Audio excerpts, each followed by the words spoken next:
Deuxième partie du 120% News qui va vous convaincre. Votre nouveau rendez-vous jusqu'à 21 h. On a avec nous 4 personnalités, 4 points de vue et 90 secondes pour convaincre.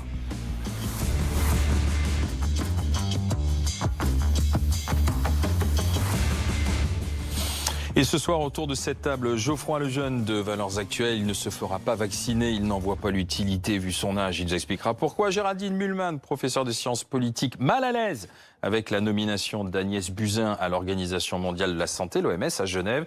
Isabelle Sequalino, commerçante dans l'Essonne à Hyères. Elle tient un magasin de chaussures. Elle défend la thèse, elle, d'une vaccination massive pour que, enfin, l'économie et la vie reprennent son cours. Et Louis Boyard, porte-parole du mouvement Solidarité étudiante, nous convainc que le gouvernement laisse tout un pan de la jeunesse dans le désarroi le plus total. On va commencer avec Geoffroy Lejeune. Avant de vous déclencher le chrono et de donner vos 90 secondes, Axel Kahn, aujourd'hui, professeur de médecine, devant les caméras, il se fait vacciner. Surtout de montrer l'exemple. Je l'avais décidé il y a longtemps. Et il y a longtemps, j'avais pris contact avec le ministère de la Santé et des Solidarités pour donner l'exemple et me faire vacciner au premier jour de janvier. Donc je fais ce que j'avais décidé de faire de toute façon. Les remarques que nous avons faites ont été entendues et il y a eu une vraie nouvelle impulsion de la stratégie vaccinale. Et Geoffroy Lejeune a 90 secondes pour nous expliquer, nous convaincre que ce n'est pas dans notre intérêt de nous faire vacciner, ou tout du moins quand on est sur sa tranche d'âge. Top chrono, Geoffroy Lejeune, c'est à vous. Alors oui, bien sûr, je ne veux pas imposer ce choix à quiconque, mais moi j'ai été assez surpris par, vous savez, les chiffres du sondage que BFM a publié aujourd'hui, l'Institut Elab. 38% seulement des Français sont prêts à se faire vacciner, et tout le monde a l'air de trouver ça épouvantable, c'est dramatique. On ne sortira jamais de cette crise, on ne sortira jamais de ce virus, on n'y arrivera pas parce que les gens ne sont pas convaincus, donc on fait des opérations, on monte les médecins qui se font soigner. C'était un peu l'objectif de la visite d'Olivier Véran cet après-midi. Moi, je suis frappé parce que je fais partie des gens qui n'ont pas envie de se faire vacciner, et je vais vous expliquer très simplement pourquoi. Déjà, premièrement, il faut se rappeler à quoi sert un vaccin. Ça sert à ne pas éviter une maladie, à ne pas être malade. Or, moi, je n'ai absolument pas peur de cette maladie pour des raisons extrêmement simples. C'est que je suis dans une tranche d'âge qui n'est pas menacée. Je suis pas une personne à risque. J'ai la chance d'être plutôt jeune, en bonne santé. Donc, si je contracte le virus, il y a d'immenses chances que ce soit sous une forme très bénigne, peut-être même que je l'ai déjà eu et que je m'en suis pas rendu compte. Ça, c'est la première chose. La deuxième chose, vous allez m'objecter, et vous auriez raison, c'est pas pour soi qu'on se fait vacciner, c'est pour protéger les autres. Sauf que malheureusement, pour l'instant, on n'a pas la possibilité de savoir très exactement si on empêche la contamination quand on est vacciné. C'est-à-dire que c'est un argument qui, pour l'instant, ne tient pas. Et enfin, aujourd'hui, il faudrait, en fait, je pense, massivement vacciner les personnes à risque qui, elles, risquent de mourir ou d'avoir des formes très compliquées de la maladie. Pourquoi ? Parce que le jour où elles seront hors d'état hors de danger et qu'elles pourront ne pas risquer de tomber et de mourir à cause du coronavirus, puisque c'est la forme la plus grave, à ce moment-là, on pourra reprendre une vie normale, mais c'est absolument inutile d'imposer ça à toute la population qui, elle, n'aura probablement pas de problème si elle contracte le virus. C'est donc la raison pour laquelle, moi, à titre personnel, je ne souhaite pas me faire vacciner. Argument recevable, Géraldine Mühlmann ? Non, votre philosophie n'est pas encore tout à fait claire pour moi. Si je vous comprends bien, vous ne risquerez... En fait, c'est celle de la théorie du passager clandestin. Vous connaissez ça en sciences politiques, il y a une théorie. Les gens, tout le monde le fait, et vous ne le faites pas, et du coup, vous êtes protégés. Si ils vaccinent tous, vous n'allez pas vous vacciner, vous ne risquez rien, du coup, puisque vous pensez qu'il y a des risques. Et du coup, vous n'avez pas... vous avez le bénéfice sans participer. C'est pas le passager clandestin, c'est... depuis le début, vous savez, dans la gestion de cette crise, on a pris des décisions qui concernaient toujours la collectivité en entier. C'est-à-dire qu'on a confiné tout le monde, on a imposé un couvre-feu à tout le monde, on a imposé des règles à tout le monde, et aujourd'hui on veut vacciner tout le monde. Moi je pense que ce serait beaucoup plus utile de faire des choses ciblées, c'est-à-dire de confiner les populations à risque, d'imposer des couvre-feux aux personnes à risque, parce que vous et moi ne risquons rien en réalité. C'est-à-dire que c'est pas le passage clandestin, je ne souhaite pas bénéficier de l'immunité collective. Je pense juste qu'il faudrait que la population à risque ait une immunité collective, et en cela je suis complètement pour le vaccin. Je pense que c'est la seule solution pour les autres en fait, mais pas pour vous, et pour les protéger. Pour ceux qui sont en danger en réalité, c'est ça. En vérité, c'est l'ordre dans lequel nous allons vacciner, il y a une logique à cela. Mais je suis absolument d'accord avec ça. Mais vous voulez vous arrêter à une catégorie de population. En mars, on arrête quoi. Lui, en gros. Moi, oui, parce que je suis plus âgée. Mais si vous le voulez surtout, c'est-à-dire que vous n'allez même pas me contraindre. Je ne veux contraindre personne. Moi, ce qui m'inquiète, je veux dire, c'est que derrière ça, il y a une logique qui est en train de se mettre en place. C'est, vous savez, lundi, Olivier Véran est interpellé par un médecin à l'Hôtel-Dieu qui lui dit il faut que absolument que vous imposiez la vaccination obligatoire, sinon on n'y arrivera jamais. Et Olivier Véran répond s'il y a 50% des Français qui le font, on aura l'immunité collective, ce sera pas la peine. Je comprends la logique, je comprends la volonté d'Olivier Véran. Le problème, c'est que si personne ne se fait vacciner, ou s'il y a trop peu de gens qui se font vacciner, on arrivera sur une dimension, une obligation de se faire faire vacciner. Et là, on bascule dans complètement autre chose par rapport au respect des libertés, etc. Je suis désolé, vous pouvez avoir un libre arbitre qui vous permet d'arbitrer si vous préférez prendre le risque de ne pas vous faire vacciner ou si vous préférez prendre le risque de vous faire vacciner. Toutes ces choses-là aujourd'hui sont en train. Arrêtez de ficeler votre argumentation comme si le vaccin allait devenir obligatoire. Il n'est pas obligatoire. Pour l'instant, ça n'est pas à l'heure du jour. N'induisez pas en erreur les gens qui nous regardent et qui vont se dire oh là là, il y a des gens informés là, ils savent que ça va devenir obligatoire. Mais je vous dis juste que le ministre de la Santé, ça n'est pas à l'heure du jour. Le ministre de la Santé, calmez-vous. mais je suis très calme. Le ministre de la Santé a expliqué lundi, si on arrive à l'immunité collective, c'est très bien, c'est pas un sujet. Si on n'y arrive pas, et pardonnez-moi, vu les sondages, on risque de pas y arriver, ça deviendra un sujet. Isabelle Secqualino. Alors écoutez, je comprends votre argument parce que chacun est libre de penser ce qu'il veut. Seulement, nous savons qu'au bout de notre tunnel qui est bien noir, il y a une petite lumière qui s'allume et qui dit là, il y a peut-être quelque chose à faire. Donc, au contraire, moi je dis qu'il faut vacciner le plus vite possible, aller au-devant de toutes les communes et faire ce qu'il faut pour qu'on soit tous vaccinés, pour qu'on puisse enfin vivre.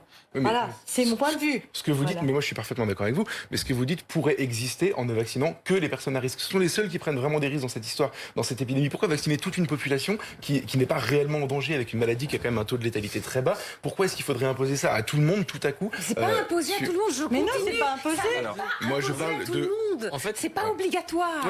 Louis Boyard. Je crois même pas qu'il y ait un débat sur ça parce que dans le sondage sur lequel vous vous êtes appuyé, on voyait, vous avez été plus précis et vous avez montré qu'en fait les personnes qui étaient le plus favorables au vaccin, c'était les personnes âgées qui sont les personnes les plus à risque. Je comprends très bien. Et donc du coup, en fait, les personnes qui sont les plus à risque, qui sont les personnes qu'il faut vacciner, elles auront plus tendance à y aller. Moi, je vous le dis, j'ai 20 ans. Je n'irai pas me faire vacciner, je pourrais vous le développer plus tard, mais si j'avais 70 ans, j'aurais totalement reconsidéré la question. Moi aussi, bien sûr. Voilà. Donc en fait, finalement, quand on regarde au vu de ce qui se passe, de la façon dont la population réagit, on voit que ce sont les personnes à risque qui vont se faire vacciner parce qu'elles ont une raison. Donc finalement, est-ce qu'il y a vraiment un débat autour de ce vaccin? Est-ce qu'on se retrouve à être dans une situation où tous les jeunes veulent se faire vacciner et pas les personnes à risque? Et donc du coup, tout est cataclysmique? Non. Et en plus, c'est même pas prévu de l'imposer. Donc je comprends que vous vouliez dire il faut pas moralement imposer le vaccin, mais c'est même pas non plus la tendance qui se dessine. Moi, leur campagne de communication ne me gêne pas. Donc en fait, je pense même pas qu'aujourd'hui en France, au vu des sondages et au vu de la morale et de la campagne de communication, je ne pense pas qu'il y ait un vrai débat autour du vaccin en France sur est-ce qu'il y a une morale ou une loi qui essaie de l'imposer. J'y vois pas ça. Pardon, mais avant que la campagne de vaccination ait commencé, on a eu une campagne qui a été organisée et notamment relayée par le gouvernement qui visait à dire les anti-vaccins sont des gens très dangereux, ceux qui ne veulent pas le faire vacciner ne pensent pas à la collectivité, c'est dramatique. D'ailleurs, regardez, ils sont majoritairement au sein de l'électorat de la France Insoumise et du Front National, c'est donc des gens très radicaux, etc. Ça a commencé cette petite obligation morale de tout à coup consentir, et je suis désolé, je trouve qu'encore une fois, ça ne met pas assez l'accent sur le fait que si le virus a une utilité, c'est de protéger les gens qui prennent un risque avec cette maladie. Et pour l'instant, on n'entend pas ça. Le vaccin, pas le virus. Avec le vaccin. Oui. Et vous avez raison de dire que pour l'instant, ça ne concerne pas tout le monde, mais le problème, encore une fois, c'est que on voit se dessiner derrière les propos d'Olivier Véran, je ne l'ai pas inventé. Il y a eu peut-être une réplique, mais ce que moi j'ai entendu, par exemple, la présidente de la Haute Autorité de Santé, qui a défendu, et sur ce point elle avait raison, le fait qu'il faut absolument que les gens à risque se vaccinent et se vaccinent en premier, si on veut être sûr que d'ici 3-4 mois, il n'y ait plus d'embouteillage aux urgences et dans les hôpitaux. C'est vrai, parce que si on commence à vacciner n'importe comment, sans ordre et sans faire bien attention que ce soit les personnes à risque d'abord qui se vaccinent, et là, pour le coup, il faut les y inciter, je crois que vous en êtes d'accord. Effectivement, à un moment donné, on peut avoir pas mal de gens vaccinés, mais malgré tout, des cas très graves, parce que les populations qui font des formes graves ne sont pas vaccinées. Donc en fait, je crois que je suis désolée, vous enfoncez un tout petit peu une porte ouverte que contre le gouvernement, alors que la politique de santé publique va dans votre sens tout à fait. Il faut absolument l'immunité collective. C'est pas ça l'enjeu. Il y a un jeu dangereux là. C'est-à-dire que si ce discours commence à devenir, et on peut l'entendre, hein, chacun c'est sa propre liberté.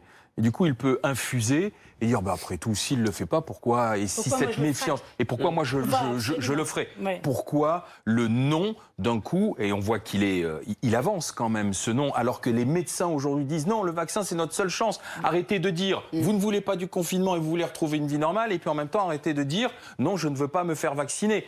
Quand le tour viendra, peut-être qu'il faudra quand même y aller, Geoffroy Lejeune, parce que si on suit la phase, et je suis sûr que vous avez envie de retourner au restaurant, vous avez envie de retourner au cinéma, vous avez envie de retourner au théâtre, s'il faut y passer, ou alors vous êtes douillé. Vous êtes douillé, c'est l'aiguille qui vous fait peur. Auquel cas, il faut nous l'avouer tout de suite que Geoffroy Lejeune de Valeurs Actuelles, il a peur des aiguilles. Mais c'est peut-être ça. Par ailleurs, je suis très anti-aiguille. Voyez, je pense qu'il y a une petite finalité de l'aiguille, une petite peur de l'aiguille. Non, mais je l'assume parfaitement. Mais non, mais là, en fait, je serais d'accord avec vous, je suis d'accord avec vous.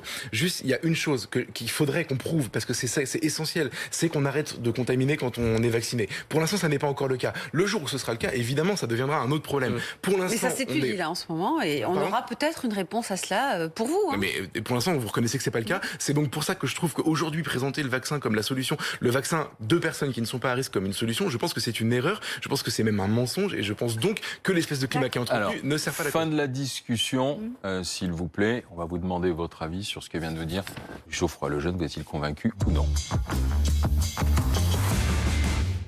Isabelle, c'est quoi là? Alors, il m'a pas convaincu dans un sens, c'est-à-dire que je trouve que de toute façon, comme vous avez si bien dit, un jour ou l'autre, il faudra que vous fassiez vacciner si vous voulez sortir du territoire, si vous voulez vivre une vie normale. Donc, malgré tout, votre réticence, la peur de l'aiguille, comme je vous comprends, vous serez obligé de vous faire vacciner. Mais ce que j'ai peur, c'est qu'en fait, la vaccination va pas assez vite. Et on est là, on stagne. C'est surtout ça qui m'inquiète le plus. Géraldine Mühlmann.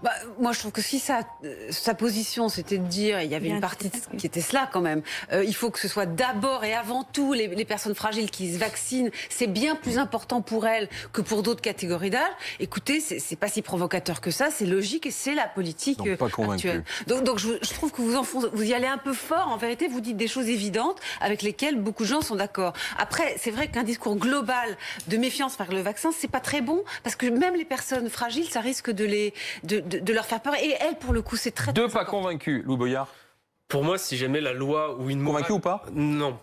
Parce que pour moi, si une loi ou une morale très incisive se mêlait du débat, là oui, je vous rejoindrai. Mais je ne ressens pas que ce soit le cas aujourd'hui. Et je ne pense pas qu'il faille alimenter ce débat, parce que, au vu du sondage, en fait, la population réagit correctement au vaccin.